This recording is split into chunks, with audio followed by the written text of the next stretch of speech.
Lolo, talakad tampo.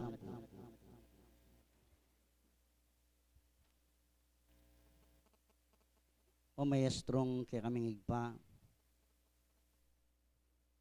Ngani pong kaya baka na iti mulit ikaming mikakapatad makanyan kaya pong mitipon-tipon. Banting upayang gawan miya po yung kaya kaming banal at ipunan ngani nga baka iti. Diyos ko, nganing oras, tulutan mong panimunan me po yung balang metong kaya kami. Linisan mo rin kaya kaming puso, pondiwa, nganing kaya baka na itig pa. Diyos ko, makaya nala po ring balang kaya kaming sarili king banal mong harapan. Mamain kaya pong metong ay lang hanggang pupus, akapuryan ng pong kasalpalamatan kaya kagpa. Pablasang king uli na ning lugod mompong pakamal kay kami. Diyos ko mulit iningat me puing balang metong kay kami. Kilob na ning kinabukas Ginoo malayak king ginalo. Hanggang nang ining pinanditig pa ganap kay puwersang pong sikanan. Salamat po Ginoo king ega na ganang grasyang pagkalubyo kilob na ning aldoldo kay kami. Alake po nga liwang ay ganti ang pong ay blas ke kanunay mo po gipaing sambanda kampong purian.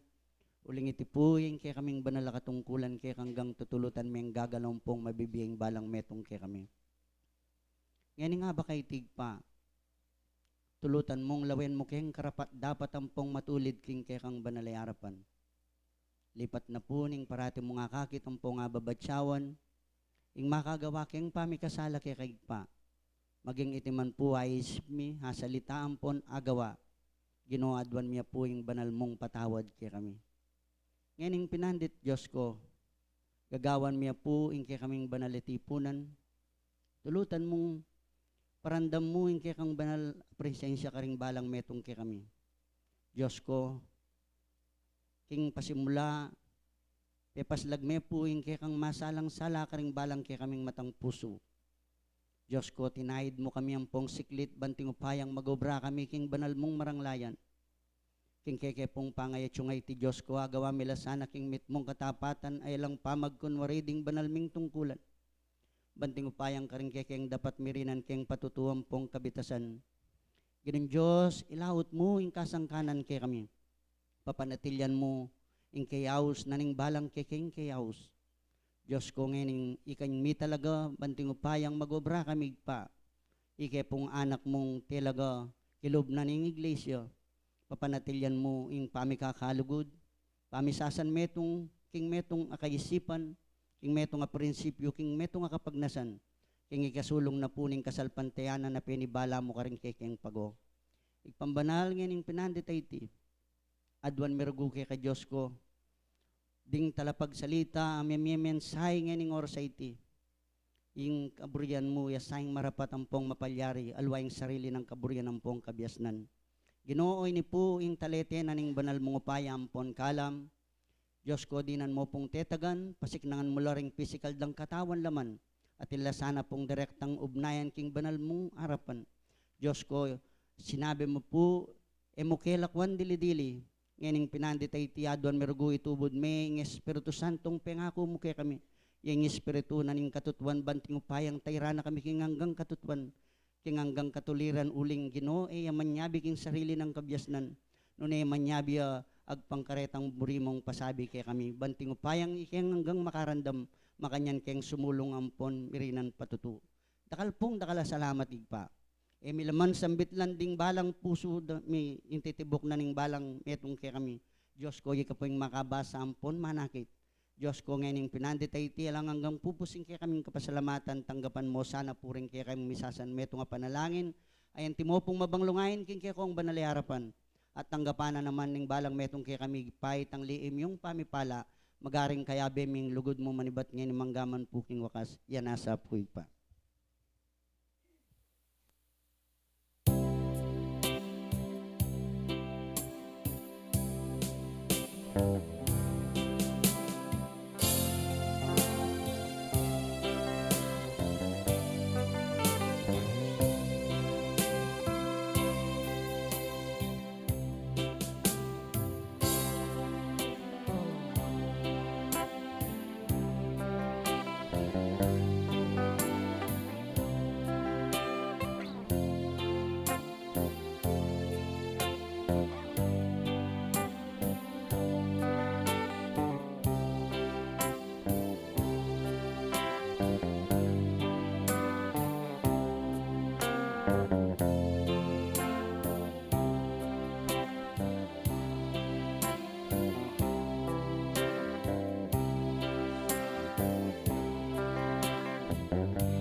Magandang umaga po.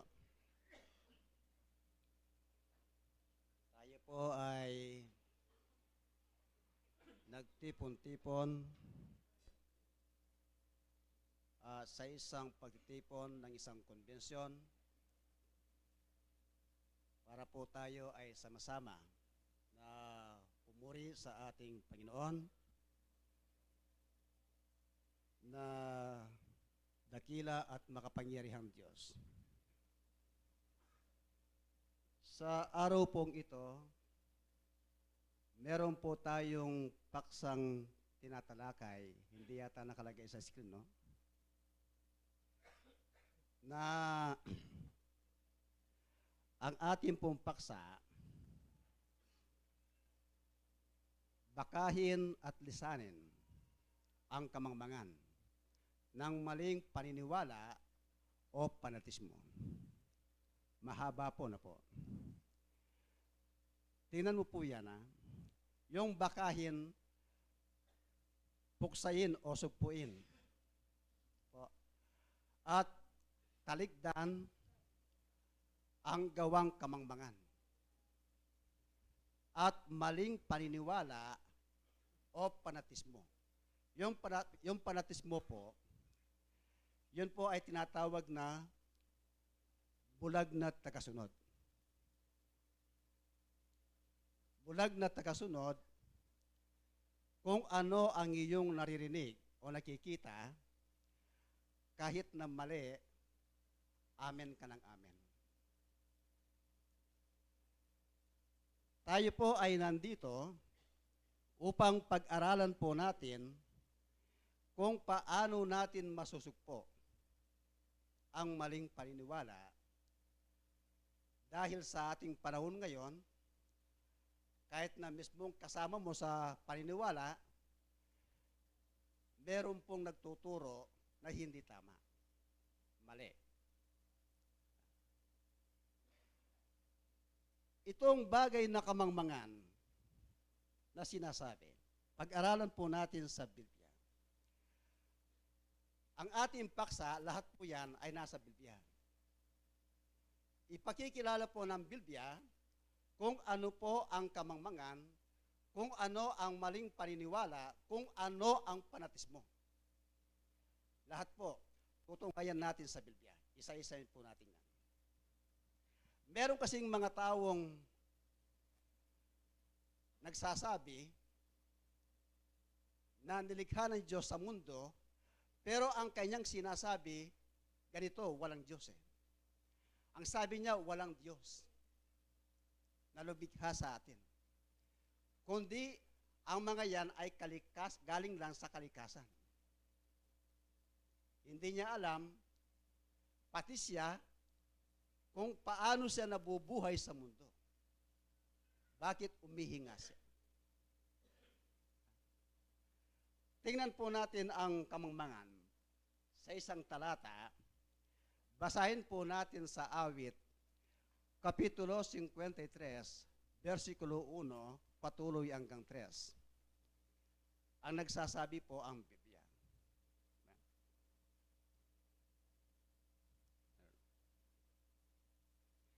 Awit 53, versikulo 1, patuloy hanggang 3.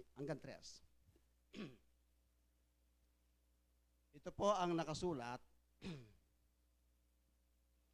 Ang mangmang ay nagsabi sa puso niya, walang Diyos. Ganyan po ang mangmang. Ang mangmang nagsasabi sa kanyang puso na walang Diyos. Nangapapahamak sila at nagsigawa ng kasuklam-suklam na kasamaan. Walang gumawa ng mabuti. 2.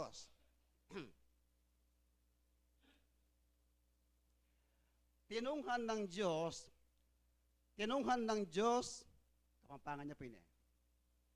Tinunghan ng Diyos o minasdan, tinunghan ng Diyos ang mga anak ng mga tao mula sa langit. Minasdan ng Diyos ang mga anak ng tao sa lupa sa kanyang mga mata mula sa langit upang tingnan kung may sinumang nakakaunawa na humanap sa Diyos. 3.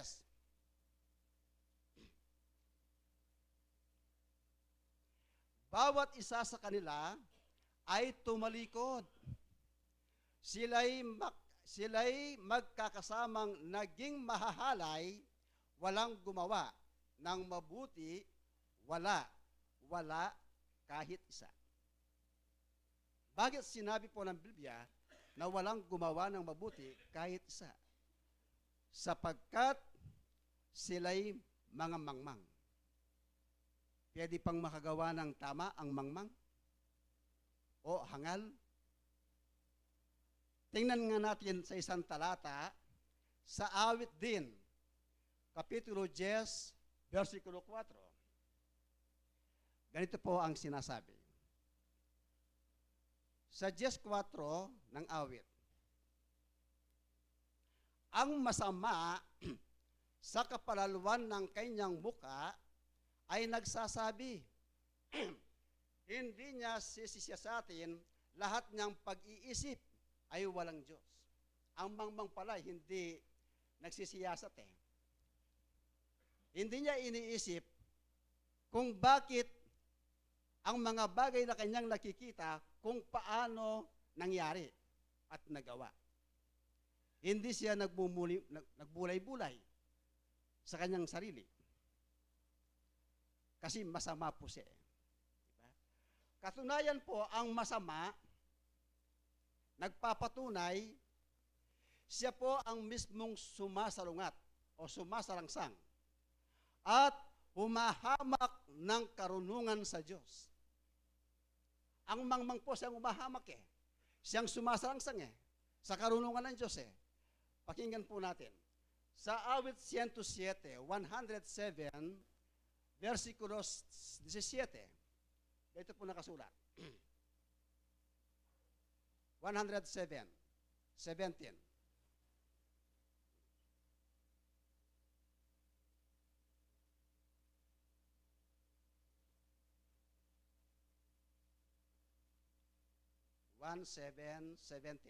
Awit.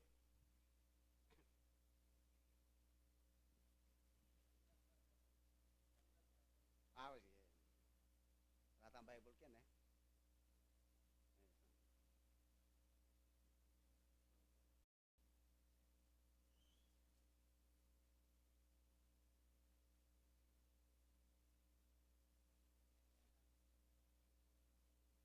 Ito yung nakasulat oh. Sa 17:17, mga mangmang, dahil sa kanilang mga pagsalangsang at dahil sa kanilang mga kasamaan, ay nadadalamhati. Ay nadadalamhati.